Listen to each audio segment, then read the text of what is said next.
Hey everyone, this is Rohit, and today's video lecture will be dealing with the revision of chapter number 5 for class 12th Commerce Gujarat Board. Economics chapter number 5 poverty and specifically the topics जो इस video lecture में हम पढ़ेंगे revise करेंगे are 5.1, 5.2 and we'll try to cover 5.3, that is meaning of poverty, nature of poverty and various indicators of poverty. इसमें obviously there are many questions, 1 mark questions as well as 5 mark questions, so very important. So without wasting time, let's start off with the meaning of poverty. General sense में poverty क्या होता है? Poverty is a situation जहाँ पे we consider that people or some people we can say they do not have or they have lack of basic needs. Okay. And when we talk about basic needs में क्या क्या आएगा? There are various things जो हम बोल सकते हैं food, then clean drinking water, sanitation, health care, education, ठीक है, ये सारी चीज़ें बेसिक नीड्स में आती है. अगर कुछ लोगों को ये बेसिक नीड्स भी अगर नहीं मिल रही है, जितनी मिलनी चाहिए उतनी नहीं मिल रही, या जिस क्वालिटी की मिलनी चाहिए वो नहीं मिल रही है, तो हम बोल सकते हैं that those people are poor and the condition is known as poverty. ये एक नॉर्मल डेफिनेशन है पोवर्टी की, फर्स्ट सेकेंड लाइन में आपको दिख जाएगा. एंड अ फ्यू पॉइंट्स जो इंट्रोडक्शन में इम्पॉर्टेंट है, जैसे फुल फॉर्म है HDR का. HDR का फुल फॉर्म पता होना चाहिए, which is human development report. And बस इंट्रोडक्शन में there is nothing much to read about, keeping in mind the exam point of view, and so we'll move towards the meaning of poverty, a wider sense in which we are going to study poverty. We have already seen the basic definition, वो 5.1 में first paragraph की first 2 lines में आपको मिल जाएगा, which is a situation where major portion of population cannot even satisfy the minimum requirements of life that are said to be poor. ठीक है, और इस कंडीशन को हम पोवर्टी बोलते हैं. जब आप अपनी minimum requirements of life, food, clothing, shelter, ये सब फुलफ़िल नहीं कर पाते हो ड्यू टू सम रीजंस, तो उसको बोला जाएगा पोवर्टी, और उन लोगों को बोला जाएगा पुअर. एंड पोवर्टी को ब्रॉडली हम 2 पार्ट्स में डिवाइड करते हैं. First is the traditional meaning of poverty and the second is modern meaning of poverty, या तो नॉन इनकम पोवर्टी भी बोला जाता है. 2 नाम है, ध्यान से देखेंगे. फर्स्ट पार्ट का या तो ट्रेडिशनल मीनिंग बोल सकते हो, या तो बोल सकते हैं इनकम पोवर्टी, या तो मॉडर्न मीनिंग, या तो उसका ही दूसरा नाम है non income poverty. More important is the words income and non income, वो ध्यान में रखना ज़रूरी है. अर्लियर हम क्या करते थे, सिर्फ इनकम को बेस लेते थे कि भाई इनकम किसी की बहुत कम है तो पुअर, नहीं है तो पुअर नहीं है. This is what we use to follow, इसीलिए उसको ट्रेडिशनल मीनिंग बोला गया है. पर मॉडर्न मीनिंग ऑफ पोवर्टी में इनकम के साथ साथ बहुत सारी चीज़ें हम ध्यान में रखते हैं, एंड देयर बाई वो एक मॉडर्न मीनिंग देता है हमें पोवर्टी का. अब इनकम डेफिनेशन के हिसाब से पोवर्टी क्या है? According to the income definition of poverty, a certain minimum या तो normative minimum level of per capita consumption expenditure. Per capita consumption expenditure मतलब क्या? आपकी लाइफ की बेसिक नीड्स पे जो आप एक्सपेंडिचर करते हो उतनी इनकम आपके पास होनी चाहिए, अगर नहीं है तो आप पुअर हो. सी, सो a certain normative minimum level of per capita consumption expenditure required to a certain minimum basic needs. A certain means to buy minimum basic needs and services is called poverty line. ये definition है poverty की according to income definition या तो traditional definition. As you can see in the definition, we have only one criteria to know whether a person is poor or not, which is income. Income के सिवाय हमने इसमें कुछ भी नहीं देखा है, इसीलिए इसको थोड़ा हमने ट्रेडिशनल तरीके से देखने की ट्राई किया. हम मॉडर्न मीनिंग बाद में देखेंगे, अभी के लिए income definition is also very important. In the next paragraph, it's written that all people who have less than required income or spend less than required minimum expenditure are said to be poor. कि भाई ऐसे जितने भी लोग हैं जो एक मतलब हर एक इंडिविजुअल की एक मिनिमम रिक्वायरमेंट्स तो होती है, वो तो कोई फ़र्क नहीं पड़ने वाला है. जैसे एक इंसान को एक दिन में कितना खाना चाहिए, कितनी कैलोरीज चाहिए, कैसा घर चाहिए, क्लीन ड्रिंकिंग वाटर चाहिए, ये सब तो चेंज नहीं होता है. क्लोथिंग है, सो अगर कोई इंडिविजुअल या कुछ लोग अगर इतना भी खरीद नहीं सकते हैं, अगर इतना खरीदने की भी उनके पास इनकम नहीं है, या तो इस पे वो खर्चा नहीं कर पा रहे हैं, तो उनको पुअर बोला जाएगा. And according to income definition, poverty is a state of scarcity. Scarcity मतलब लैक ऑफ समथिंग, किसी चीज़ की कमी. So poverty is a state of scarcity according to income definition, ये याद रखना. देन मॉडर्न इकोनॉमिस्ट्स के अकॉर्डिंग क्या है. Now this is the modern meaning of, या तो non income meaning of poverty. तो मॉडर्न मीनिंग के हिसाब से it is very clearly said that income definitely एक बहुत इंपॉर्टेंट कंपोनेंट है. ठीक है, एक इंसान की लाइफ कैसी है वो जानना है, उसकी क्वालिटी ऑफ लाइफ कैसी जानने के लिए इनकम डेफिनेटली बहुत इंपॉर्टेंट एस्पेक्ट होल्ड करता है. But along with that it cannot be said कि सिर्फ इनकम ही इम्पॉर्टेंट है. ठीक है, इनकम के सिवाय बहुत सारी चीज़ें हैं जो इम्पॉर्टेंट होती है. सो वो दूसरी चीज़ें कौन सी है, जैसे रिस्पेक्ट है या नहीं है, ठीक है, freedom of choice of occupation है या नहीं है, मतलब वो अपने हिसाब से जो काम करना चाहता है क्या वो कर सकता है कि नहीं कर सकता है, उसके पास फ्रीडम है कि नहीं चूज़ करने की. ठीक है. Then other than that self respect, as I said, opportunities उसके पास इक्वल होनी चाहिए, इंडिविजुअल फ्रीडम होनी चाहिए. ठीक है, एक हेल्दी लाइफ होनी चाहिए. ये सारी चीज़ें भी तो उतनी ही इम्पॉर्टेंट है to know whether a person is living a good life or not. And so, next important point, the full form of UNDP. UNDP stands for United Nations Developmental Program. तो UNDP ने जब HDI report बनाया, क्या, और HPI report, अब ये दो full form भी पता होना चाहिए. HDI is human development index, HPI is human poverty index. तो उन्होंने तीन चीज़ें बनाई, तीन पैरामीटर्स, मतलब तीन इंडेक्सेस बनाए जिस पे पॉवर्टी मेजर की जाएगी. एक नॉलेज, दूसरा हेल्थ, और तीसरा है standard of living. This is again very important. We are moving a bit broader towards various components for poverty and not only income, इसीलिए ये इंपॉर्टेंट हो जाता है. UNDP ने स्टार्ट किया. अब नॉलेज के अंदर क्या आएगा, लिटरेसी मतलब एक कितना पढ़ा लिखा है इंसान. एनरोलमेंट रेशो मतलब कितने साल स्कूल जा चुका है, कंटिन्यूसली जाता है, नहीं जाता है, ड्रॉप आउट है. हेल्थ, लाइफ एक्सपेक्टेंसी और स्टैंडर्ड ऑफ लिविंग में भी बहुत सारी चीज़ें आ जाती है. ठीक है, उसका एक्सपेंडिचर क्या है, हाउसिंग फैसिलिटी है या नहीं है. All these basic needs are also included in standard of living. So ये तीन criteria, knowledge, health and standard of living, were included while preparing HDI and HPI by UNDP. So we're done with the basic meaning of poverty, and also the wider meaning divided into two, income and non-income meaning of poverty, वो भी हमने देख लिया. And now finally we have a very important topic which is nature of poverty, and we can divide poverty into two types basically. First is absolute poverty and second is relative poverty. Now let me just tell you that absolute poverty is nothing else but poverty itself. There is no difference between poverty and absolute poverty. हमने जो poverty पढ़ा है वही absolute poverty होता है, उसमें कोई फ़र्क नहीं है. बट एक कंसेप्ट उसमें पढ़ना है जिसको हम बोलते हैं poverty line. Poverty line है क्या?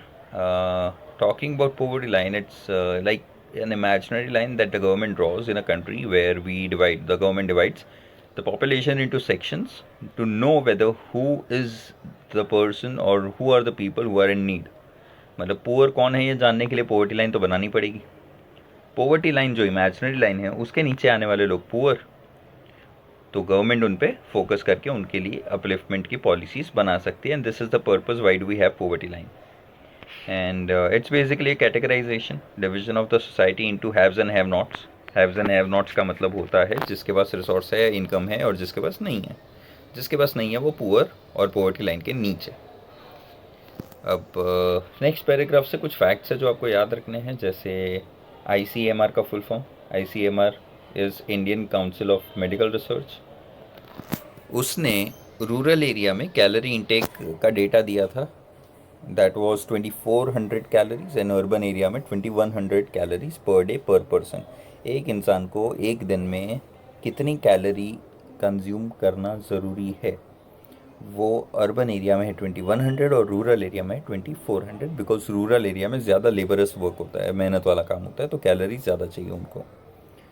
और इसके लिए 1969 के हिसाब से, उस 60 और 61 की प्राइसेस के हिसाब से कितने रुपए चाहिए होंगे इसको फुलफ़िल करने के लिए। तो they came up with a basic rod for measuring poverty which was ₹20 per capita per month. ठीक है, एक इंसान को एक महीने में 20 रुपये चाहिए। रिमेंबर दिस इज़ 1960-61 की प्राइस के हिसाब से, तो ऑब्वियसली उस टाइम के हिसाब से ₹20 was enough to fulfil basic requirements. ठीक है, फूड और वो रिक्वायरमेंट्स फुलफिल करने के लिए it was enough. And then prices में क्या क्या चेंज किए गए वो है सिर्फ नेक्स्ट पैराग्राफ में। उसमें दांडेकरन रथ नाम याद रखने हैं। उन्होंने रूरल एरिया में डिसाइड किया ₹15 पर कैपिटा पर मंथ, और अर्बन एरिया में ₹22.50 पर कैपिटा पर मंथ। इसी चीज़ को लेटर प्लानिंग कमीशन ने एक कमेटी बनाई जिसके हेड थे DT लाकड़ावाला, और उन्होंने बोला कि भाई इसको हम चेंज करेंगे और रूरल एरिया का ₹49 पर कैपिटा पर मंथ और अर्बन एरिया का ₹57 per capita per month change किया जाएगा, और वो चेंज कर दिया था। सो DT लाखड़ा वाला जो है वो नाम याद रखेंगे, will have that in MCQs and exam में भी पूछे जाने के चांसेस है। So that's very important. Poverty becomes starvation line. Starvation का मतलब क्या होता है? It's a lack of food. तो कहीं ना कहीं सबसे बेसिक चीज़ जो हम देखते हैं पॉवर्टी में वो होता है फूड, बेसिक नीड्स में।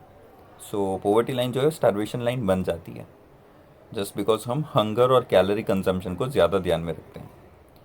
But also it is very important to keep in mind कि सिर्फ स्टारवेशन तो नहीं हो सकता है, सिर्फ फूड रिक्वायरमेंट्स तो नहीं हो सकता है, right. There are many things जो हम पॉवर्टी जानने के लिए, एसेस करने के लिए ध्यान में रखेंगे इनकम के सिवाय और कैलोरी इनटेक के सिवाय। तो वो कौन सी चीज़ें हैं वो जानना भी ज़रूरी है।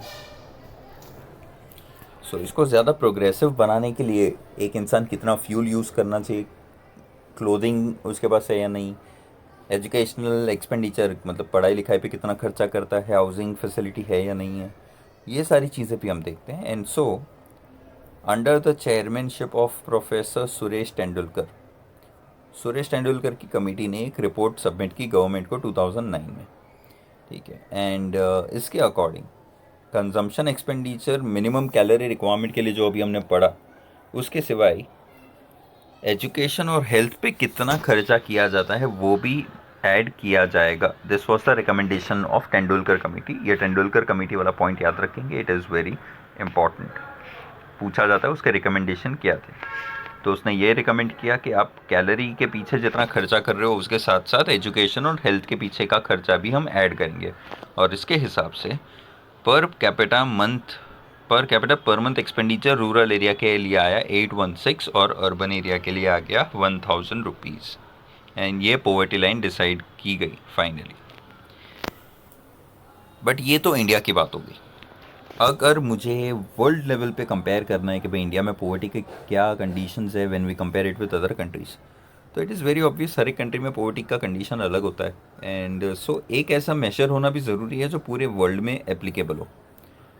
तो इंटरनेशनल लेवल पे परचेजिंग पावर पैरिटी के बेसिस पे डिसाइड किया गया कि भाई $1.25 पर डे, $1.25 पर डे पर पर्सन 2005 में डिसाइड किया गया। ठीक है, और 1990 में यही $1.25 $1 था। ठीक है, एंड 2015 में ये हो गया $1.90 पर डे। तो ये क्या है, इट्स लाइक इतना अगर अर्न कर रहे हो तो अच्छा है, नहीं कर रहे हो तो you are poor, simple. And this was an international poverty line. इसको हम इंटरनेशनल पॉवर्टी लाइन बोलते हैं। नाउ द क्वेश्चन इज कि भाई हम पॉवर्टी इंडिया में मेजर करें कैसे। टॉकिंग अबाउट एब्सोल्यूट पॉवर्टी, हम एब्सोल्यूट पॉवर्टी को इंडिया में कैलकुलेट करें कैसे, या कौन करता है। NSSO, first important question, full form again national sample survey organisation. उसने एक तेंदुलकर कमेटी के एस्टिमेट्स के बेसिस पे फैमिली एक्सपेंडिचर डेटा रिलीज़ किया, जॉइंट फैमिली एक्सपेंडिचर। अभी तक हम एक एक इंडिविजुअल का देख रहे हैं और पूरी फैमिली का एक्सपेंडिचर देखा गया। एंड उसके हिसाब से this table has been given, that's simple self explanatory table. 2004 and 5 में रूरल एरिया में पॉवर्टी 41.8% थी, जो 2011-12 में कम हो जाती है और हो जाती है 25.7%। अर्बन में वही वो भी अर्बन में भी कम होता है, और टोटल भी आप देखोगे तो 37 से अराउंड 21-22 जितना कम हुआ। सो वही चीज़ नीचे के पैराग्राफ में एक्सप्लेन करके दी है। एंड अगर स्टेट वाइज देखें, ये तो पूरी कंट्री का था, स्टेट वाइज डिवीज़न देखना है तो हमें सब नहीं जानना है, हमें इतना पता होना चाहिए कि लीस्ट पॉवर्टी कहाँ पे है, तो आंसर इज़ गोवा। सबसे कम पॉवर्टी गोवा में, एंड सबसे ज़्यादा छत्तीसगढ़ में, इतना पहले तो पता होना चाहिए। एंड गुजरात कौन से सेक्शन में आता है वो भी पता होना चाहिए। So it comes between 10 to 20%, ठीक है। सो गुजरात का हमें आइडिया होना चाहिए। बाकी सारे स्टेट्स इस बॉक्स में याद करने की ज़रूरत बिल्कुल भी नहीं है। इस पैराग्राफ में भी again as I said, Chhattisgarh कितना परसेंटेज पॉवर्टी और सबसे ज़्यादा था वो पता होना चाहिए, और गोवा में लोएस्ट 5.09% पॉवर्टी थी। This is very important, MCQ में या क्वेश्चन आंसर्स में आ सकता है। ये था absolute poverty. Now talking about relative poverty. Relative poverty का मतलब क्या होता है? Poverty in relation to the income of someone else. इसका मतलब रिलेटिव पॉवर्टी में हम कंपेयर करेंगे, दो या दो से ज़्यादा लोगों की इनकम को एक दूसरे के साथ कंपेयर करके जानने की ट्राई करेंगे कि भाई कौन पुअर और क्यों। एब्सोल्यूट पॉवर्टी में remember we had no comparisons whatsoever. हमने किसी की इनकम किसी के साथ कंपेयर नहीं की, हमने एक इंडिविजुअल के उसके इनकम उसकी एक्सपेंडिचर के हिसाब से जज किया। पर रिलेटिव पॉवर्टी इज़ डिफरेंट। हम इसमें इनकम ग्रुप्स बनाते हैं। हम एक हाइपोथेटिकल मतलब एक इमेजिनरी एग्जांपल ले रहे हैं, table 5.3 as you can see, उसमें हमने ग्रुप्स बना दिए और उसको हमने बेस लिया है इनकम ग्रुप्स के बेसिस पे। अलग अलग इनकम ग्रुप लिए हैं कि भाई एक ग्रुप है जिसकी इनकम है 0 से लेकर 30,000, उसके बाद दूसरा है 30,000 to 1 lakh and so on. अलग अलग इनकम के बेसिस पे हमने ग्रुप्स बना दिए। अब अगर इसमें ध्यान से देखिए कि ग्रुप 1 और ग्रुप 2 को देखते हैं पहले, तो ग्रुप 1 और ग्रुप 2 में इनकम किसकी ज़्यादा है? ग्रुप 2 की ऑब्वियसली साफ दिख रहा है, clearly seen. And so I can say group 1 is relatively poor. अब ग्रुप 2 और ग्रुप 3 देखो तो ग्रुप 3 की इनकम ज़्यादा है, तो अब ग्रुप 2 रिलेटिवली पुअर। ग्रुप 3 और ग्रुप 4 में group 3 relatively poor, group 4 group 5 में ग्रुप 4 रिलेटिवली पुअर है। अब सारे ग्रुप एक साथ देखोगे तो group 1, 2, 3, 4 are relatively poor than group 5, ठीक है। सो जिसकी इनकम ज़्यादा है जिसकी इनकम कम है उसको कंपेयर करके जिसकी कम है वो रिलेटिवली पुअर है, simple as it is. So nothing much to worry about this topic, but very important again, ये कंसेप्ट क्लियर होना चाहिए। अब इसके लिए हम दो यूज़ करते हैं, दो measures, which is Lawrence curve which is a graph, and Guinea coefficient जो उस ग्राफ को बनाने में हमें मैथमेटिकली स्टेटिस्टिकली हेल्प करता है, उसको गिनी कोएफिशिएंट बोलते हैं। इसका मीनिंग हम चैप्टर के एंड में देखेंगे बिकॉज आपको बॉक्स में दिया हुआ है, will refer it, it's important, 1 mark में कभी कभी आ जाता है, स्किप नहीं करना है हमें obviously. Talking about indicators of poverty, now this is a very lengthy topic, very lengthy, but घूम फिर के हर चीज़ में हम यही देखते हैं कि भाई हर जितने भी आपको पॉइंट्स दिख रहे हैं वो सब इंडिकेट करते हैं कि पॉवर्टी है। जैसे per capita household expenditure, consumption expenditure, malnutrition का लेवल कितना है कंट्री में, लाइफ एक्सपेक्टेंसी मतलब एक इंसान कितने ईयर्स तक सर्वाइव कर पा रहा है, और इन्फेंट मोर्टेलिटी रेट मतलब कि 1 साल से पहले कितने बच्चे मर जाते हैं 1 साल में, ये भी हमें बताएगा पॉवर्टी कितनी है। Along with that medical facilities की कंडीशंस कैसी है कंट्री में, that is very important. Drinking water available है कि नहीं, क्लीन अमाउंट, प्रॉपर अमाउंट और क्लीन क्वालिटी में। Also provisions of toilet that is sanitation, because improper sanitation या प्रोविजन ऑफ टॉयलेट्स पे अगर ध्यान ना दिया जाए तो obviously it results into diseases and thereby life लाइफ एक्सपेक्टेंसी कम हो जाती है, डेथ रेट बढ़ जाती है और पॉवर्टी भी बढ़ेगी। And so provision of toilets is very important for any country, and so recently India has been trying to construct many toilets, and it has constructed many since 2014 now. Then we have housing, एक basic housing facility भी सबके पास होनी चाहिए, that is also very important and it is a basic need definitely. Electricity consumption, per person electricity consumption जितना कम होगा poverty उतनी ही ज़्यादा होगी। लिटरेसी विच इज़ एजुकेशन, दूसरी कंट्रीज़ के कंपैरिजन में इंडिया में लिटरेसी बहुत ही कम है. जैसे ब्राज़ील में 91% लिटरेसी थी, and even in Pakistan it's 55%, but India has to work a lot over this particular aspect. Unequal distribution of income and property, मतलब कि प्रॉपर्टी और इनकम और रिसोर्सेज का डिस्ट्रीब्यूशन क्या सब में इक्वली किया जा रहा है या अनइक्वल तरीके से, मतलब रिच ज़्यादा होल्ड करते हैं और पुअर कम, तो पॉवर्टी ज़्यादा होगी. अनएम्प्लॉयमेंट ज़्यादा, मतलब ये तो डायरेक्ट है. If you are not having any job, you are not having any income, and so you fall upon for poverty. ठीक है. We have just discussed the headings. Obviously, we are going to discuss all these things in depth, in detail in the upcoming videos because it's a very lengthy topic. For today's lecture, we have concluded it and we have covered many things. So I expect it was helpful, and I also expect that you all understood the same. Thank you so much, and stay tuned for the upcoming video lecture. Thank you.